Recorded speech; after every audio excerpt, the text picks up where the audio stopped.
3 मई 2023 पुणे। एक आम सुबह। सड़कों पर गाड़ियां दौड़ रही थी, लोग अपने काम पर जा रहे थे। चाय की दुकानों पर रोज की तरह बहसें चल रही थी। सब कुछ बिल्कुल सामान्य लग रहा था। लेकिन उसी सुबह पुणे के एक शांत इलाके में कुछ ऐसा होने वाला था जो भारत के रक्षा इतिहास के सबसे चर्चित जासूसी मामलों में से एक बन जाएगा। महाराष्ट्र एटीएस की टीम एक घर के बाहर पहुंचती है। अधिकारी अंदर जाते हैं। कुछ देर बाद एक गिरफ्तारी होती है और फिर देश भर के न्यूज चैनलों पर ब्रेकिंग न्यूज चलने लगती है। A DRDO scientist has been arrested by the anti-terrorist squad on the Maharashtra's anti-terrorism squad has arrested a DRDO senior scientist. Trapped scientist custody has been extended. वरिष्ठ वैज्ञानिक गिरफ्तार। पहले लोगों को लगा शायद कोई प्रशासनिक मामला होगा, शायद कोई अंदरूनी विवाद। लेकिन जैसे जैसे जानकारी सामने आने लगी, देश हैरान रह गया, क्योंकि गिरफ्तार होने वाला व्यक्ति कोई मामूली वैज्ञानिक नहीं था। वो था डॉक्टर प्रदीप कुरुलकर, एक ऐसा नाम जिसने करीब 35 साल तक भारत के कई महत्वपूर्ण रक्षा प्रोजेक्ट्स पर काम किया था। ब्रह्मोस, अग्नि, आकाश, अस्त्र, मिशन शक्ति, ऐसे प्रोजेक्ट्स जिनका सीधा संबंध भारत की सुरक्षा से था। लेकिन अब उसी वैज्ञानिक पर आरोप था कि उसने संवेदनशील रक्षा जानकारी एक संदिग्ध विदेशी संपर्क के साथ साझा की, जिस सिस्टम को मजबूत बनाने में उसने अपनी पूरी जिंदगी लगा दी। क्या वही सिस्टम उसके कारण खतरे में पड़ गया? क्या एक सम्मानित वैज्ञानिक सचमुच देश के खिलाफ काम कर सकता है, या कहानी इससे कहीं ज़्यादा जटिल थी? आज हम जानेंगे इस पूरे मामले की कहानी, शुरुआत से लेकर आज तक, पूरा घटनाक्रम, पूरा विवाद और वो सवाल जिसका जवाब आज भी बहुत से लोग तलाश रहे हैं। आखिर प्रदीप कुरुलकर इस जाल में फंसे कैसे?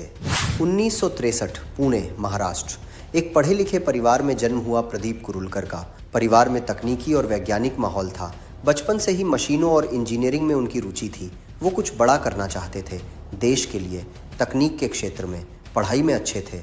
1985 में कॉलेज ऑफ इंजीनियरिंग पुणे से इलेक्ट्रिकल इंजीनियरिंग की डिग्री हासिल की। इसके बाद उन्होंने अपने तकनीकी कौशल को और मजबूत किया। कुछ समय निजी क्षेत्र में काम किया, लेकिन जल्द ही उन्होंने वो रास्ता चुना जो उनके जीवन की पहचान बनने वाला था। 1988 में उन्होंने DRDO ज्वाइन किया। पहली पोस्टिंग मिली चेन्नई के CVRDE में। यहीं से उनका सफ़र शुरू हुआ। Missile launcher, robotics, unmanned systems और कई महत्वपूर्ण रक्षा तकनीकों पर काम करते हुए वो धीरे धीरे DRDO के भरोसेमंद वैज्ञानिकों में शामिल हो गए। समय बीतता गया और जिम्मेदारियां बढ़ती गईं। उन्हें अग्नि मिसाइल प्रोग्राम से जुड़ने का अवसर मिला। इस दौरान उन्हें भारत के महान वैज्ञानिक डॉक्टर APJ अब्दुल कलाम के साथ भी काम करने का मौका मिला। किसी भी वैज्ञानिक के लिए ये एक बहुत बड़ा सम्मान था। बाद में उन्हें पुणे की R&DE लैब में भेजा गया। ये DRDO की महत्वपूर्ण प्रयोगशालाओं में से एक है। यहीं उन्होंने कई रक्षा परियोजनाओं में योगदान दिया। Akash missile system, MRSAM, QRSAM, Nirbhay cruise missile, BrahMos programme, mission Shakti. इन परियोजनाओं ने भारत की रक्षा क्षमता को मजबूत बनाने में महत्वपूर्ण भूमिका निभाई। 27 मार्च 2019 मिशन शक्ति सफल हुआ। भारत ने एंटी सैटेलाइट मिसाइल क्षमता का प्रदर्शन किया। ये भारत के रक्षा इतिहास का महत्वपूर्ण क्षण था। इस उपलब्धि में शामिल टीम के सदस्यों में प्रदीप कुरुलकर भी थे। अपने करियर के दौरान उन्हें कई पुरस्कार मिले, सम्मान मिले और आखिरकार उन्हें पुणे स्थित R&DE लैब का डायरेक्टर बनाया गया। ये एक बेहद महत्वपूर्ण पद था। उनका करियर सफल माना जाता था, सम्मानित माना जाता था और कुछ समय बाद उन्हें आउटस्टैंडिंग साइंटिस्ट के रूप में रिटायर होना था। सब कुछ ठीक लग रहा था, लेकिन फिर 2022 आया।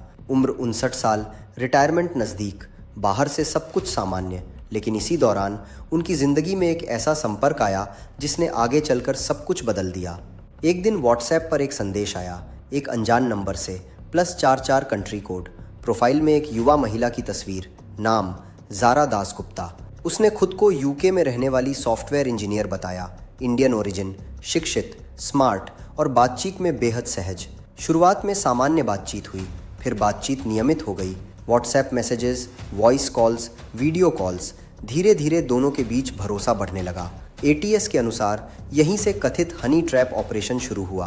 जांच एजेंसियों का आरोप है संवेदनशील जानकारियों को लेकर बातचीत हुई। बाद में जांच एजेंसियों ने दावा किया कि ज़ारा दासगुप्ता एक वास्तविक पहचान नहीं थी, बल्कि एक फर्जी डिजिटल प्रोफाइल थी जिसका संबंध पाकिस्तान से जोड़ा गया। लेकिन सबसे बड़ा सवाल था, अगर ये सब चल रहा था तो इसका पता कैसे चला? यही कहानी में आता है अगला मोड़। DRDO के पास अपना विजिलेंस और सिक्योरिटी मैकेनिज्म मौजूद है। जांच के दौरान कुछ गतिविधियों ने अधिकारियों का ध्यान खींचा, कुछ डिजिटल पैटर्न, कुछ असामान्य संपर्क, कुछ ऐसे संकेत जिन्होंने सवाल खड़े किए। इसके बाद शिकायत दर्ज हुई, जांच शुरू हुई। डिजिटल डिवाइसों की जांच की गई, मोबाइल फोन, लैपटॉप और अन्य इलेक्ट्रॉनिक रिकॉर्ड्स। जांच आगे बढ़ती गई और मामला महाराष्ट्र ATS तक पहुंचा। 3 मई 2023 ATS ने प्रदीप कुरुलकर को गिरफ्तार किया। उन पर ऑफिशियल सीक्रेट्स एक्ट के तहत मामला दर्ज किया गया। इसके बाद ये मामला राष्ट्रीय स्तर पर चर्चा का विषय बन गया। जांच एजेंसियों ने आरोप लगाया कि संवेदनशील रक्षा परियोजनाओं से जुड़ी जानकारी साझा की गई थी। वहीं बचाव पक्ष ने कई आरोपों का विरोध किया। मामला अदालत तक पहुंचा, बेल याचिकाएं दाखिल हुई, कानूनी बहसें शुरू हुई और मामला धीरे धीरे भारत के सबसे चर्चित रक्षा संबंधी मामलों में शामिल हो गया। लेकिन इस कहानी का सबसे बड़ा पहलू सिर्फ एक व्यक्ति नहीं है, बल्कि वो तरीका है जिसे हनी ट्रैप कहा जाता है। पहले भरोसा बनाया जाता है, फिर भावनात्मक जुड़ाव, फिर निजी बातचीत और उसके बाद जानकारी हासिल करने की कोशिश। दुनिया भर की खुफिया एजेंसियां वर्षों से ऐसे तरीकों का इस्तेमाल करती रही हैं। डिजिटल युग में ये प्रक्रिया और आसान हो गई है। अब सीमाएं मायने नहीं रखती। एक मोबाइल फोन, एक सोशल मीडिया अकाउंट और एक फर्जी पहचान कई बार बड़े सुरक्षा जोखिम पैदा कर सकते हैं। यही कारण है कि सुरक्षा विशेषज्ञ लगातार जागरूकता और साइबर सुरक्षा पर जोर देते हैं। आज भी ये मामला अदालत में विचाराधीन है। कानूनी प्रक्रिया जारी है, आरोप है, बचाव है, दलीलें हैं और अंतिम फैसला अदालत को करना है। लेकिन एक बात तय है, ये मामला सिर्फ एक व्यक्ति की कहानी नहीं है। ये एक चेतावनी है कि आधुनिक दौर में युद्ध सिर्फ सीमा पर नहीं लड़े जाते। कई बार वे मोबाइल स्क्रीन पर भी लड़े जाते हैं। कई बार गोलियों से नहीं, संदेशों से लड़े जाते हैं। और कई बार सबसे बड़ी कमजोरी तकनीक नहीं, बल्कि इंसानी भावनाएं बन जाती हैं। यही इस पूरी कहानी का सबसे बड़ा सबक है। दोस्तों, अगर ये वीडियो अब तक अच्छी लगी तो अभी लाइक करो और कमेंट में बताओ कि आपको लगता है प्रदीप कुरुलकर को माफ किया जा सकता है या फिर देशद्रोह की सजा मैक्सिमम होनी चाहिए। और चैनल सब्सक्राइब करो। जय हिंद, जय भारत।